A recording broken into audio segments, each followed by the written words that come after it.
The connection's kind of breaking up a bit here and there, so you might have to repeat the question. Okay. All right. We'll do the best we can. Cool. So welcome to Third Eye Weekly. With us, we have Matt Schultz, Yeah. the Executive Director of The Generator, a self-organized artist incubator creating a collaborative environment for artists in a 34,000 square foot workspace in Reno, Nevada. Thank you for being with us, Matt. Yeah, thank you for having me. All right. So I was looking into this, and this seems like a space where artists with some of the Burning Man qualities and principles can come together and generate really amazing, creative, large structures. What point was it inspired by Burning Man when you went to go to Burning Man, or how did this sort of inspiration come about? You know, the generator's inspiration has been kind of about 6, 7 years in the making. We were really inspired as a group to create these big projects by a lot of what was happening at Burning Man. I went out for my first year in 2008, and I was really compelled by seeing this environment where everyone was welcome to create on their own accord. And I'd been an artist for years, but I was always working in the commercial arts fields. And so, you know, trying to break into fine arts was quite challenging. And so we just decided to start making our own art. And we did it for no other reason but because we enjoyed it and we wanted to share it with people.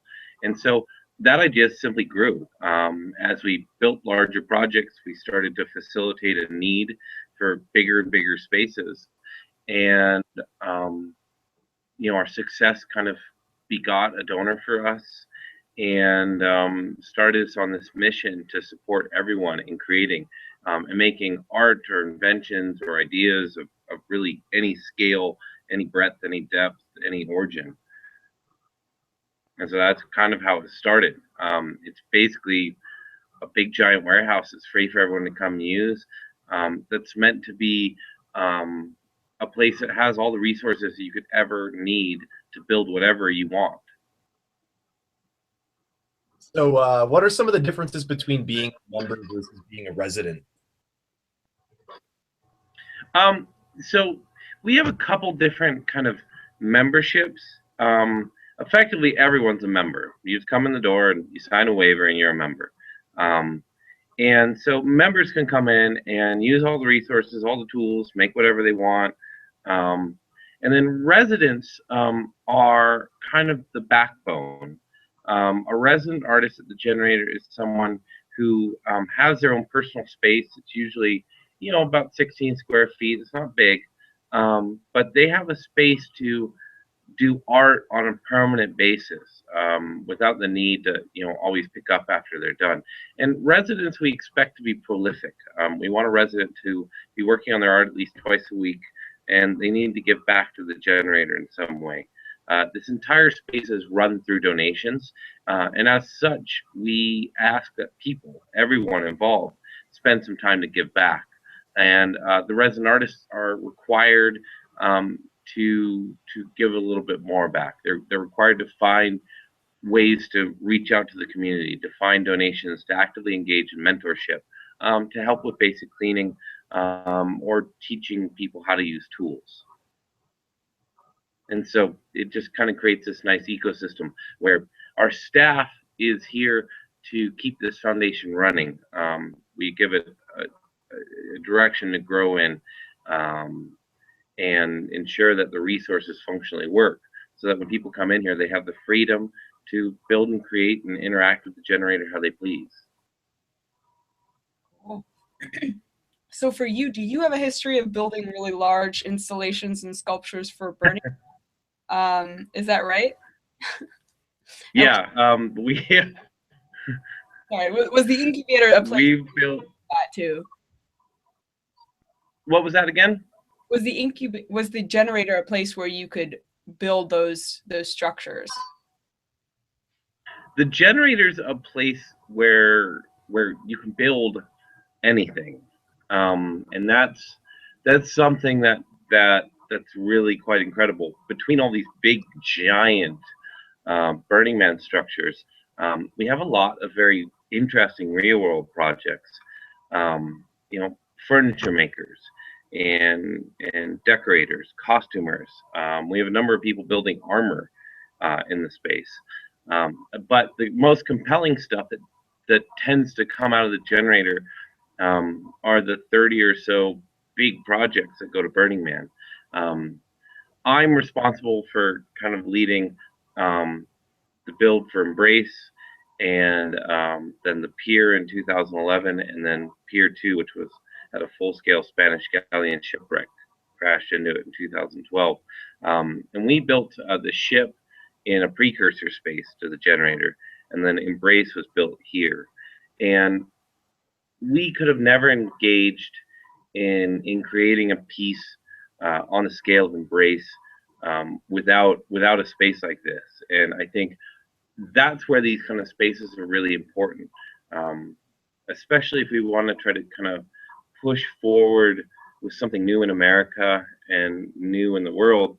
I think we need to, as citizens in our own individual cities, um, push forward to find the people who have the economic resources to provide us with tools and space and education so we can all build these incredible things. We live in a place where the future is now. We're in the future at this moment. I'm speaking to you through a computer across the country. Um, and so we should start acting like it and start building it. Like there's a realm of possibilities available to every single human on this planet that has never been seen in all of human history. And it's time to step up and make it happen. Absolutely. It's almost a bit like a school where everyone is both a student and a teacher, where artists can teach carpenters how to paint and carpenters can teach makers how to build. So we were wondering how this was inspired by the self-organized learning environment as proposed by Sagata Mitra for Children. Yeah, yeah. We we're from proponents of the idea that everyone has skills to teach, has knowledge to share, and we don't live in a society where people are really asked to share their ideas and knowledge. Especially when you look at people as they get older, they kind of get phased out, and so we're trying to build a space where everyone comes together and they just share skills with each other. And we really have been stunningly inspired by the self-organized learning environments this is Gaudamitra kind of stumbled upon. And we've been trying to riddle how to take that and bring that into kind of the adult world. Um, Self-organized learning environments are great because this internet's body of knowledge is here, and then like a kid's bell curve of knowledge is usually somewhere below it, and you can take this knowledge bell curve and bring it up because there's all this information up here in the internet that you can teach kids with. Real world adults bell curve of knowledge kind of goes above at points the bell curve or the body of knowledge that's the internet. So if we can get all of the adults to all share their skills and increase their general knowledge and get those exceptional adults up at the top to push forward new ideas and new concepts, help support them, and then feed that knowledge back to the cloud, then we can all kind of accelerate this learning together. We herald in a new technological singularity when we can all use the internet to access an enormous body of knowledge and execute new skills, new ideas, new inventions at a much faster rate than was ever seen in the past. And so that's what's really inspiring to me about self-organized learning environments. We can teach kids from the get-go how to research knowledge on their own, how to be inquisitive and inventive, how to explore arts from the very beginning. And if we can get the kids and the adults to share those skills with each other, I just feel like there's going to be an educational explosion that comes from it. So when you're trying to choose some of those artists in your to be residents, are there background checks? Is there an application process at all with that? No, we haven't come in. We have them work on their projects for a couple of weeks. We trust them, and if they come in and they work and they help clean up and help teach people skills and seem to be nice people who don't have too severe mental disorders, I kind of feel like I own the keys to the asylum. We're all artists, so we're all a little bit crazy. But as long as long as we feel like they'll fit well enough here that they won't really be a negative, like we'll accept almost anyone.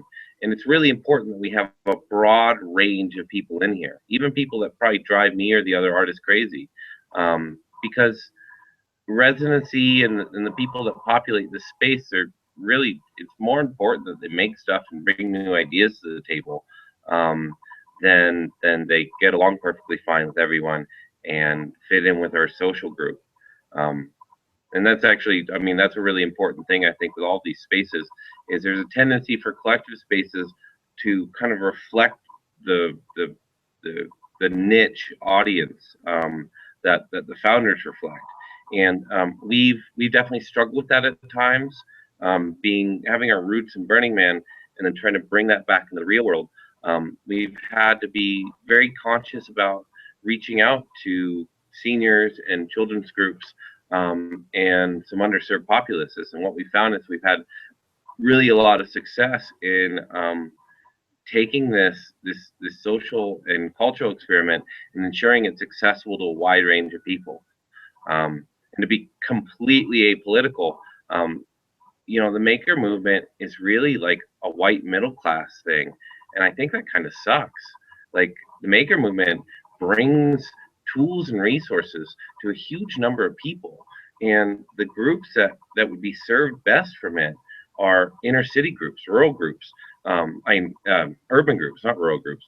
But urban groups that don't have access to tools or resources or large amounts of space, and they're stuck going through really, really poorly executed public school systems.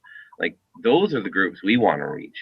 I want to have kids who are from immigrant families coming in here and learning how to do really incredible things. And I want them to sit, next to someone who's successfully executed, their life and is now retired and wants to share their skills. I think that's really interesting. And so, yeah, if we can all as a group try to, I guess, make the maker movement a little less white bread, that would be kind of cool. Speaking of skills, what are some examples of the common shops?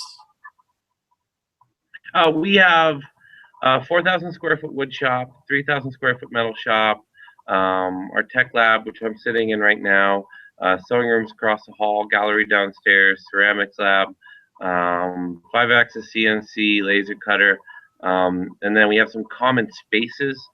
We have a really wonderful performance space downstairs, a small library or kitchen, and then there's both aquaponics, hydroponics, and a pair of gardens. Wow, that's awesome. Yeah, yeah, it's absolutely amazing seeing all this happen together. Yeah, and having access to such a diverse amount of classes like that is pretty incredible for free, you know. So what are some of the longest and largest projects you guys are really on right now? We're currently working on a handful of really big projects. There's two really large personal projects that we've engaged as a peer group. That's kind of the art arm of this structure. And then there's one giant project the generator is working on. The generator is working on getting 5 acres from the city of Reno. We're trying to create a public-private partnership, to create a really beautiful art park, raised bed gardens, and a new custom-built industrial art space, in Reno, to basically create like a full ecosystem. The community gardens are kind of basic collaboration and community engagement. The art park is both a chance to show off art and inspire others to want to create. And then from there, if a kid comes to the park and they see something that inspires them and they have an idea explode in their head, they can simply walk over to the building and go walk inside the building and have free access to the tools and resources and start to execute their idea. And so that's our big idea, and that's like our big, like, let's try to change the way we look at the interface of art and gardening and parks and industrial resources and education, and see if we can kind of realign that. And that'll be a big long-term 5-year project. We've had a lot of success working with the city and negotiating with them to kind of move this forward. And then the two more personal projects are we're working on a piece that's about it's kind of about the militarization of the police force and the issues with police brutality and kind of the way that politicians kind of play with the police and civilian interaction. And that's basically, we're going to take we're building life-size green army men who are police officers, and then the brown army people are citizens. So like we have a police officer with his gun out, and then someone's going to be throwing a tear gas grenade. It's actually, the first one's downstairs in process right now. And then the citizens will have there'll be like a woman with a baby stroller and someone with their hands up. And these will all be like giant toys made of fiberglass. And then we're going to take and reproduce an MRAP, one of the militarized police tanks that are being distributed around American cities, and paint that green and turn it into a giant toy with two giant inflatable children that will come out of this playing with this whole scene. So that's a big 4-year project. The first piece, which will be the very first fiberglass soldier, will be done at the end of the month. We're just finishing up the sculpture, and that's the most beautiful piece I've done so far. And then the second big piece, which is the one I'm most excited about, is we have been talking about full-scale blue whale or humpback whale, mother and calf. They're basically like diving down to the bottom of the ocean. The head will be about 7 feet above your head, and we want to make this kind of semi-French Victorian out of stained glass.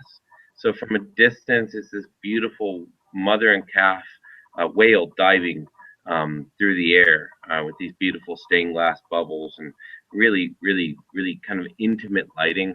But from a distance, it'll look like a whale and a calf. And then when you approach, the stained glass panels in the mother speak about environmental degradation, so the destruction of the environment. And then the calves, all of her panels speak about an optimistic future, the ideas of greening our cityscape, carbon sequestering, renewable energy, creating a balance between our kind of techno-utopian cities and this really beautiful ecological preservation of forests and landscape. So those are our big projects, which I think we'll start on the whale probably in the fall, and I would hope to have it done sometime in 2016. The police project's going to be trickling out probably every 3 or 4 months. We'll have a new piece, and we'll slowly grow towards having this big giant kind of political thing. And then Generator Phase 2 is a 5-year project. Well, that's pretty amazing. That's all the time we have for today, Matt. Thanks so much for taking the time to talk with us. It was a pleasure. Thank you. Yeah, definitely. Thank you for having me. All right. We'll send you the links to everything when it's all finished. Cool. Sounds good. All right. Have a good day, Matt. Take care. Yeah, you too. Bye.